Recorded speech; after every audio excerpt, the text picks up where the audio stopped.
Hey, what's up, world? This is Pep the Deck. This is our week 3 college football week recap, and I'm just now getting back into the college football, so excuse me for the bland breakdowns and things. But we're finally gonna get back into it. I've been so basketball centric and focused, but now it's time to restart. Get back into our college football bag, back into our NFL bag. So these recaps, whether it's college football or NFL, they're just going to be probably three quick hitters, something easy to digest and something that'll keep you all just kind of in tune with what's going on in the football world, as I'm usually basketball, but both are essential to me and both important to me. So three quick hitters that I wanted to start off with is the Bama Dynasty over, is UGA slipping up, and obviously Colorado. So let's pop it off with my favorite, Colorado. You had a 43-35 win, Colorado versus Colorado State. I think without question, the first thing I wanted to point out is that obviously Colorado did a great job of winning.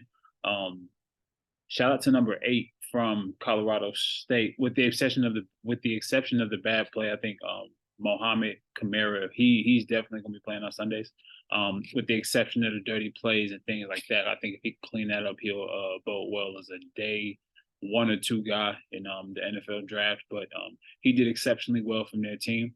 The dirty plays and things I couldn't get behind. I mean, I'm obviously going for Colorado, of course, obviously what Coach Brown's doing. So Colorado did extremely well. I think the next step in Colorado's progression is probably to get more of a offensive and decent defensive line who could change some things. I just think that that's the game changer.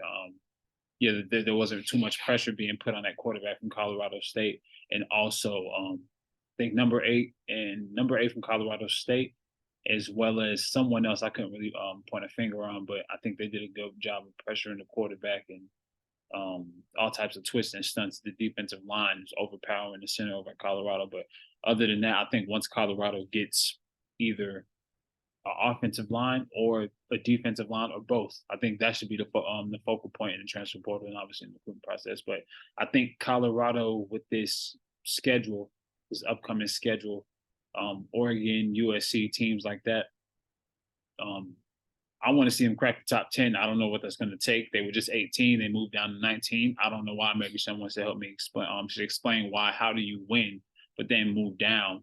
And I guess because the margin you won by, but I think Georgia didn't win by a big margin, but they're number one. But maybe that plays into their favor, right? I think the whoever is running that whole operation as far as the rankings, the number 1 team can have a few slip ups, but the number 18 team can't.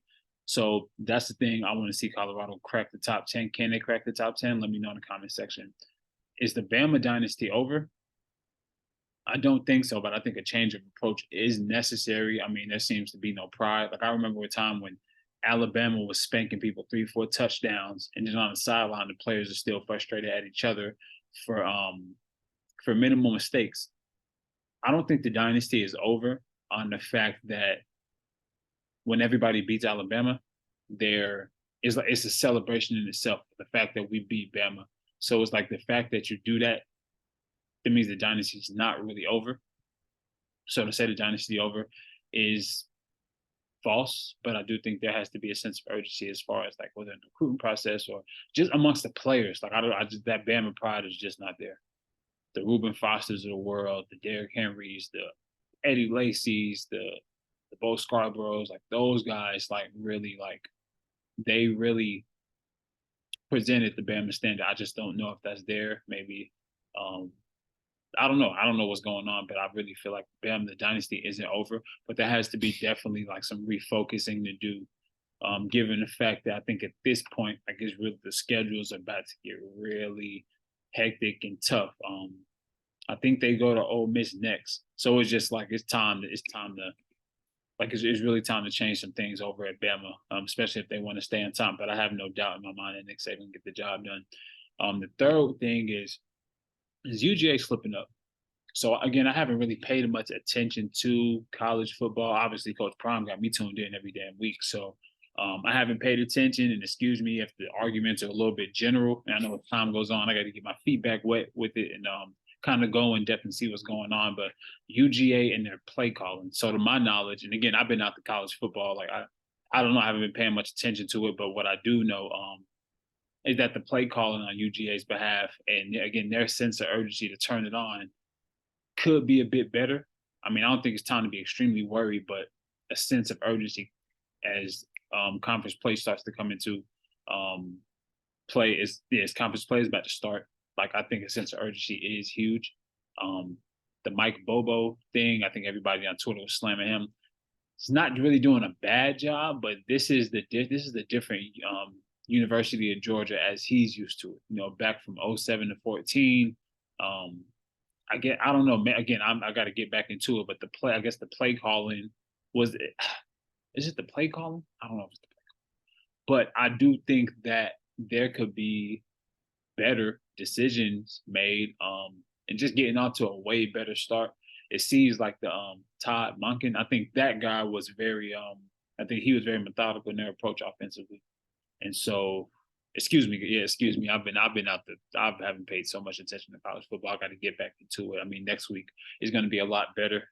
And there's really just I just got to get my feet wet again. I know football played, so there's no problem there. But from like I guess like from like the media or like the breaking down standpoint, I haven't done this in forever. 2 years seems like a long time, but it's been about a year and a half, 2 years since I paid attention to it. So excuse me. But long story short, Todd had I think he just went to the Ravens, right?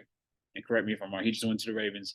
Bobo's now in. I mean, this isn't what it used to be. Like the pressure, the who Georgia was back then and who Georgia is now. Like I don't know. Like the fan base has there's no patience for I guess a slow start. Um, so I think the play calling was the thing.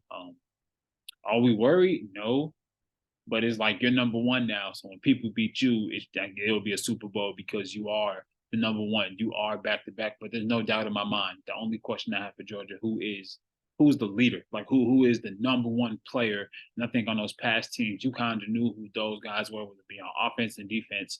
Um, the preferred walk on, I can't he's doing pretty well, number 87. He's doing extremely well. As well as the quarterback bet. But other than that, gotta pay attention to Georgia football. I'm not really a Georgia football fan.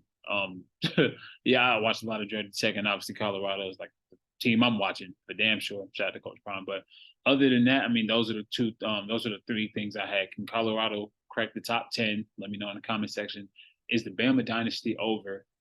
Let me know in the comment section. And is UGA slipping up? Was it a play calling thing? What does UGA have to do to preserve his dominance? Because the last thing you want is for people to think that it's an easy lick, and that's not the case. So y'all let me know. There's our week 3 college football breakdown.